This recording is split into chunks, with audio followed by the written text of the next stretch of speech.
Sexta-feira terminou a semana, mas começou o mês. Setembro chegou, cheio de expectativas. O Grêmio no Brasileirão, com o Renato completando um ano no comando do time. O meu time, ele vai muito bem, obrigado.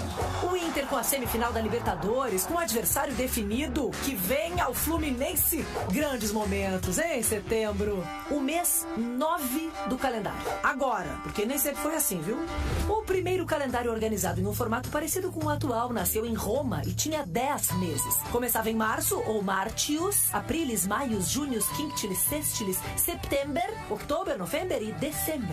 Aí depois foram incluídos januários e februários, janeiro e fevereiro, definindo os 12 meses de calendário. Igualzinho a hoje, exceto por aqueles quinctilis e sextilis ali, né? Eles mudaram de nome em homenagem a grandes imperadores romanos Augustus, Agosto, e Júlio César, Július. Tá, e vocês com isso? É que setembro, que era 7 e agora é 9, aqui no GE continua sendo 7. O eterno camisa 7, Renato completando um ano de Grêmio, e o Inter pela 7ª vez nas semifinais da Libertadores. Ah, tá bom pra vocês?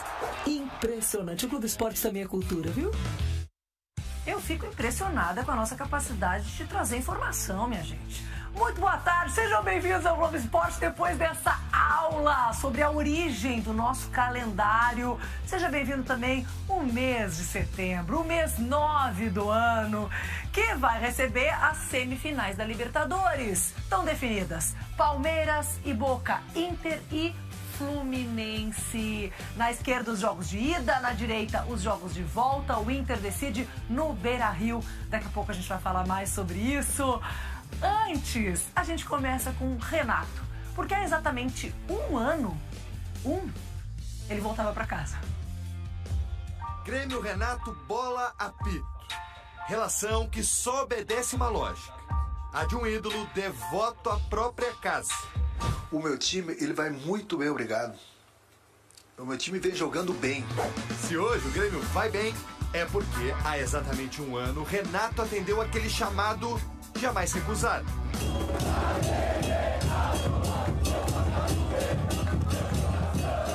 O Grêmio sempre me convoca e eu tô aqui.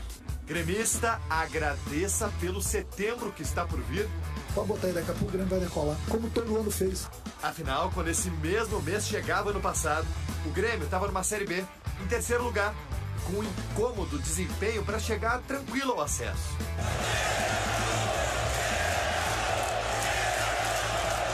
O ânimo do gremista estava lá embaixo. Foi justamente pelo torcedor que Renato começou a sua reconstrução pelo Grêmio. E a partir de domingo, vocês vão ver mais de 30 mil pessoas lá na arena, aplaudindo vocês. Eu vou comprar esse barulho junto com vocês. Vão aplaudir vocês. 11 jogos, acesso confirmado e no mesmo dia um recado. Bem pé no chão para a temporada que estava vindo. Não fizemos nada mais que a nossa obrigação. Desde que eu cheguei, eu prometi que nós iríamos subir, colocar as pessoas certas, nos lugares certos, porque o nosso torcedor não sofra mais. E um clube dessa grandeza tem que voltar a disputar títulos. E para disputar títulos tem que fazer um grupo forte. Em 3 meses, fez de um time novo, time campeão. Não é fácil o que nós fizemos já nesse ano aqui. Tem que ensinar vocês a darem volta olímpica. E eu tô cansado já de fazer isso aí. A remontagem sem dinheiro não impediu o Grêmio de grandes negócios. Pela primeira vez, em 4 passagens como treinador, Renato divide o protagonismo no dia a dia do clube. Os gols que ele fez hoje é o Luiz, né? O torcedor tava precisando digamos assim, de um ídolo, um jogador que chamasse a atenção. Aliás, a rotina segue a mesma no CT. Renato chega 3 horas antes do treino, passa em todos os setores. Trabalha muito além dos limites do campo. Tiver esses jogadores, a gente pensa grande. Se esses jogadores não vierem, bom, eu tô dando a minha palavra que o Grêmio não vai ganhar a Copa do Brasil e não vai ganhar o Campeonato Brasileiro. Há pouco tempo aqui no GE falamos do Renato versão estadista, esse porta-voz dos interesses do Grêmio. Foi assim com o Soares durante a janela de transferências. Ele só vai jogar se tiver com a cabeça aqui. O único com cacife para trazer o Luan de volta. Eu nunca deixo ninguém na mão, não. Eu sempre estendo o braço, procuro ajudar, até porque eu sei que é um jogador que sabe o quanto que ele precisa dessa volta por cima. Essas questões de comportamento, gestão de grupo, ambiente de clube não tem respaldo sem rendimento e vitórias em campo. E nesse aspecto o Renato tem sido decisivo em muitas escolhas nesse último ano. Reinvenções na forma de jogar, desenhos táticos. Quando menos se espera, o ídolo tira uma carta da manga. Essa história ficou mais séria para ele ao longo dos anos. De madrugada eu começo a pensar, ter meus pensamentos, a partir daí eu decido qual é o esquema. Você passa a madrugada pensando então em esquema tático? Às vezes quando eu penso... Antigamente era diferente, né? Já teve Grêmio com atacante pelas pontas, com 3 meias, com 3 zagueiros e por último agora com 3 volantes. E tudo isso acomodando as 19 contratações feitas na temporada. Eu queria ver se fosse, com todo o respeito, um treinador estrangeiro. Pode ser até um português que estivesse aqui no Grêmio ou em outro clube e estivesse fazendo o trabalho que eu tenho feito aqui no Grêmio. Estariam fazendo uma estátua para ele. O técnico que mais comandou o Grêmio com 465 jogos fez 56 nesse último ano. São 32 vitórias e 11 derrotas. Um acesso, 2 taças, semifinalista da Copa do Brasil e atual 3º lugar no Brasileirão. Hoje o Grêmio briga na parte de cima da tabela, quando muita gente não acreditava. No Grêmio a gente tem a sensação que todos passam, mas Renato fica. Um exercício de idolatria que reforça diariamente uma identidade vencedora. É isso aí, um ano de Renato. Quer ver mais? Então aponta a câmera do teu celular pro QR Code, esse aqui que tá aparecendo no cantinho da tela. Gente, tem uma entrevista exclusiva com o Renato no ge.globo.rs, feita pelos nossos colegas o João Vitor Teixeira e o Eduardo Moura. Lá o Renato fala sobre Soares, por exemplo, e também sobre esse um ano à frente do time, um trabalho que ele mesmo considera excepcional, à lá Renato Portaluppi, né? Bom, gente, na Sul-Americana as semifinais estão definidas. O São Paulo caiu para ele. Eu vou dizer uma coisa, essa situação do Soares, óbvio que mexe, né? A possibilidade dele ficar é inevitável, que mexe com o coração de qualquer um. Agora, para mim, de ontem para hoje, especialmente depois da declaração do Renato aí de que, né, ele não vai ficar, nessa mesma entrevista que o JB está citando aí, que o Renato concedeu ao pessoal do Globo Esporte, o Renato é perguntado sobre ele ficar. E ele não fala que vai ficar. Então, assim, eu acho que o Grêmio tem outras preocupações também que não o Soares. O Soares, todo mundo sabe que ele não vai ficar por hora. O Grêmio já procura outras opções, sondou o Bruno Henrique, sondará outras possibilidades, está fazendo, né, uma procura no mercado. Mas e o técnico? E onde estaremos? Eu acho que tem outras coisas que não dá para pagar. Sabe que a Márcia, ela mandou um WhatsApp pra mim agora há pouco, durante o programa, e ela quer reeditar uma lua de mel contigo, porque ela acha que tu não deu ainda uma lua de mel digna. E ela gostaria de convidar o Ribeiro Neto, cada um tem um mestre que quiser. O Ribeiro Neto vai te acompanhar na tua lua de mel com a Márcia, tá? Nas Ilhas Caimã, parece. Nas Ilhas Caimã.